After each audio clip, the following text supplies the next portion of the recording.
जय हिंद, वंदे मातरम। साथियों, मैं धर्मेंद्र रघुवंशी पुनः एक नए वीडियो में आप सभी का बहुत बहुत स्वागत करता हूं।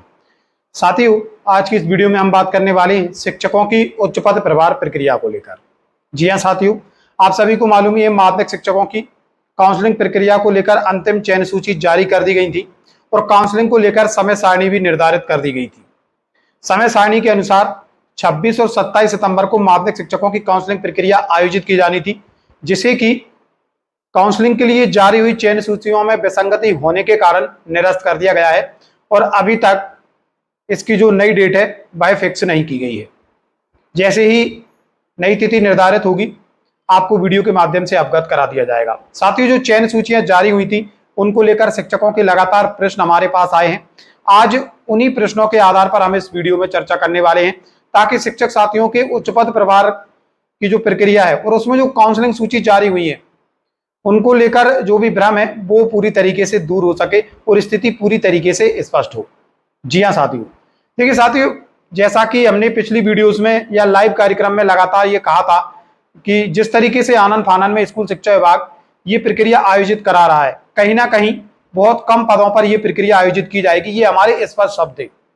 और हमने स्पष्ट रूप से ये कहा था कि जैसा कि पहले डीपीआई ने जो पत्र जारी किया था उसमें कहा था कि हम लगभग 12,000 पदों पर यह प्रक्रिया संपादित करवाएंगे, लेकिन अब जिस तरीके से अचानक काउंसलिंग प्रक्रिया आयोजित की जा रही है तो ऐसा लगता है कि 8,000 पदों पर लगभग ये प्रक्रिया संपन्न होगी।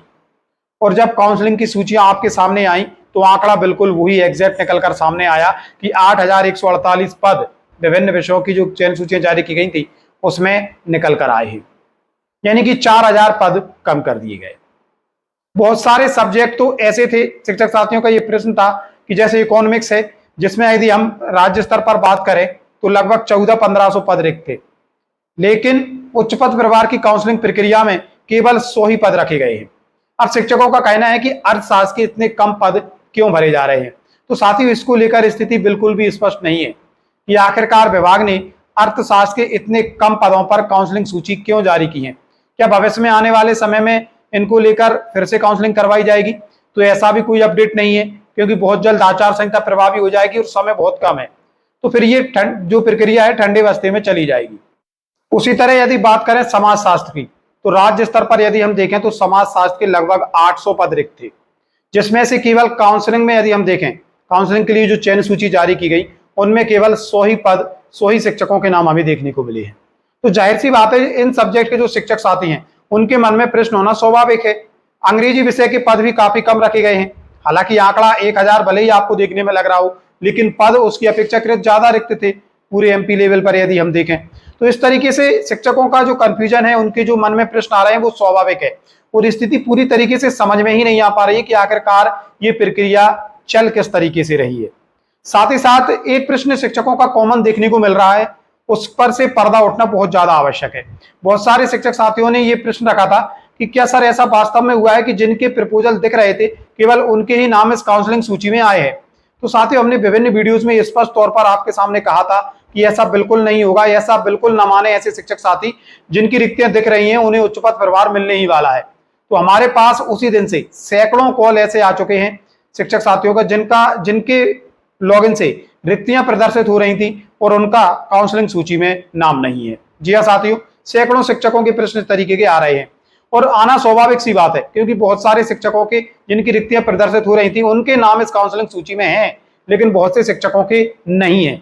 लेकिन ऐसे शिक्षकों के भी नाम हमें देखने को मिले हैं जिनके नाम से लॉगिन से रिक्तियां प्रदर्शित नहीं हो रही थी। ऐसे भी काफी सारे शिक्षक साथी हैं, हमारे जिले में ही ऐसे शिक्षक साथियों के नाम हमें देखने को मिले हैं।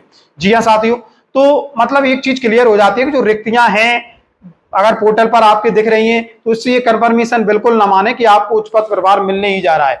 अंतिम विकल्प केवल और केवल काउंसलिंग के लिए जो चयन सूची जारी की जाती है वही है।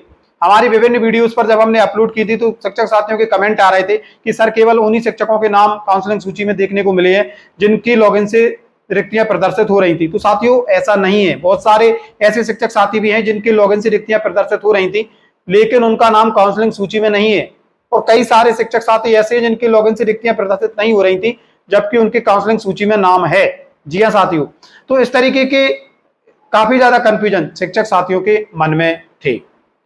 और हमने इस वीडियो में प्रयास किया है कि जो भी डाउट शिक्षक साथियों के मन में थे उनको दूर किया जाए। साथियों, ये था आज का महत्वपूर्ण अपडेट जो कि शिक्षकों की उच्च पद प्रभार प्रक्रिया से संबंधित था। मिलेंगे जल्दी नए अपडेट एवं नए टॉपिक के साथ। तब तक के लिए जय हिंद, जय भारत मित्रों।